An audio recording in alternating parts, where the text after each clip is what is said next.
Ballot paper ఇస్తారు. అధికారులు మీకు ఈ 2 పేపర్లు ఇచ్చాక ఓటింగ్ కంపార్ట్మెంట్లోకి వెళ్ళాలి. అక్కడ ఉన్న స్వస్తిక్ ముద్రను తీసుకుని మీకు నచ్చిన అభ్యర్థి గుర్తు పక్కన ఉన్న గడిలో బలంగా ముద్ర వేయాలి. ఇక్కడే అసలైన విషయముంది, జాగ్రత్తగా వినండి. ముద్ర వేసిన తరువాత పేపర్ని ఎలా పడితే అలా మడతపెట్టకూడదు. మీరు వేసిన ముద్ర తడి సిరాతో ఉంటుంది.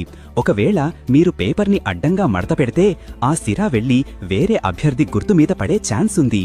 అప్పుడు 2 గుర్తుల మీద సిరా ఉంటుంది కాబట్టి ఆ ఓటుని చెల్లని ఓటుగా పరిగణిస్తారు. మరి ఏం చెయ్యాలి? మీరు ముద్ర వేసిన తరువాత పేపర్ని నిలువుగా మాత్రమే మడతపెట్టాలి. ఇలా చెయ్యడం వల్ల సిరా అదే గడిలో వెనకవైపు అంటుకుంటుంది తప్ప వేరే గుర్తు మీద పడదు. ఇది చాలా చాలా ముఖ్యం. ఆ తరువాతే బ్యాలెట్ బాక్స్లో వేయాలి. ఇక ఓటు వేయడానికి వెళ్లేటప్పుడు తీసుకోవాల్సిన జాగ్రత్తలు. పోలింగ్ బూత్ లోపలికి సెల్ ఫోన్లు అస్సలు అనుమతించరు. లోపల ఫోటోలు, సెల్ఫీలు తీయకూడదు.